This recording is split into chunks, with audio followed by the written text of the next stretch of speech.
If I asked you why DVD special features no longer exist, you might say it's because DVDs no longer exist. And while I'd like to congratulate you for your incredible wit, I think it's more complicated than that. Because despite our endless stream of new movies, despite digital storage options equivalent to a galaxy-sized DVD tower, the art of the special feature has either gone extinct or become so bland you wished it had gone extinct. And that's a shame, because I grew up on special features. I remember spraining my neck, taking what is still the coolest photo that exists of me, and then while sitting on the couch for the next month, learning about the guy who erased his fingerprints linking chainmail on the Lord of the Rings. They'd actually worn the fingerprints off their fingers. Hearing the X-Men complain about the tightness of their leather pants. None of us could get over this wall. I mean, like, they have the footage of it. I hope they'll put it on the DVD. It's just impossible to get your leg up.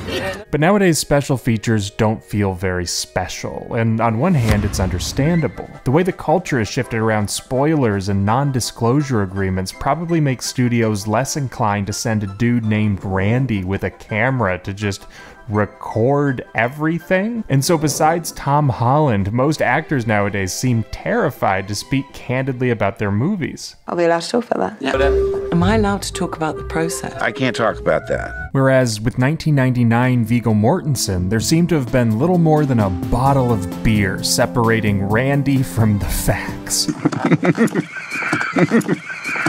Additionally, as much as I want to blast, say, Disney Plus for presenting a sterilized perception of their behind-the-scenes process, if I'm being honest, I think this sterilized feeling is often an actual reflection of modern-day big-budget productions. For instance, whether or not you're a fan, the new Star Wars trilogy seems to have largely been made by a committee, and its special features truthfully reflect that process. We would all meet in a writer's room. It was very much a collaborative effort. Whereas the Star Wars prequels were helmed by an often mistaken, always confident weirdo. And its special features reflect that. Yeah, they're already building sets. God, help me.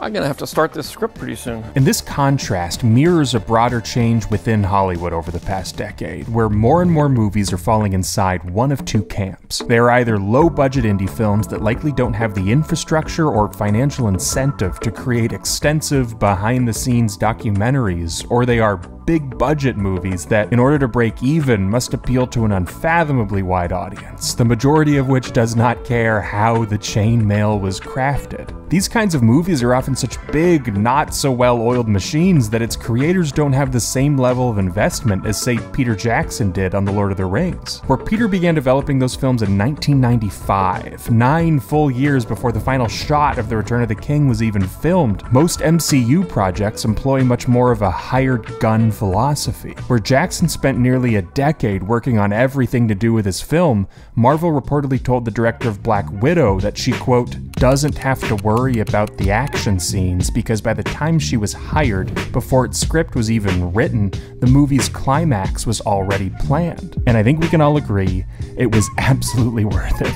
And so on some level, it's sad but fair that these lukewarm special features seem to reflect their movies' lukewarm production processes, but the core problem for me, and I think a lot of people, is that the PR teams responsible for these extras still try to present them as though that wasn't the case. For comparison, Blade Runner was a notoriously toxic production, and its own special features don't pull any punches in depicting that. You know, I would say to Ridley, go talk to these people for God's sakes, because you know, everyone is devoted to you, but they're devoted through fear. Whereas the Lord of the Rings special features are littered with people saying things like, lifelong friends. There's not one member of the Fellowship that I don't think I'll know for the rest of my life. And it feels believable because they've proven it with stuff like Orlando breaking his rib was huge. And when he told us, we were, God, are you alright and stuff?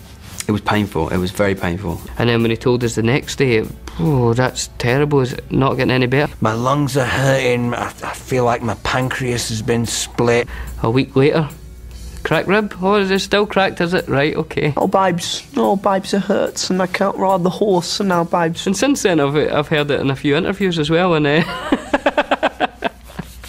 I think it's still healing. And so where those special features corroborate a family-like atmosphere on set, I'm less likely to believe the Ant-Man 3 featurette called All in the Family when it tells me. And so it's just been an honor. I think of Marvel as a family. Because that's also how I talk to my family. I always tell them, it is an honor to be your family member. And so while blandness is the first feeling that comes to mind when I think about modern day special features, there's also something disingenuous about it. Because when you only highlight the spirit of collaboration, audiences nowadays are savvy enough to know there's gotta be more to the story. Everyone is now 2 clicks away from a Deadline article or YouTube video about real controversies like the visual effects crisis. This special features void has, speaking personally, sort of been filled by video essays. It's not a perfect replacement. There was something special about having manic Viggo Mortensen be the person spitting Snapple facts about my favorite movies.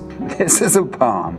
This is a rocket. Don't touch them. But the real core I loved about all those extras I watched as a kid was really just hearing well-informed people speaking passionately about subjects they love. And while I'm not particularly well-informed, I hope at least the second part came across with this video.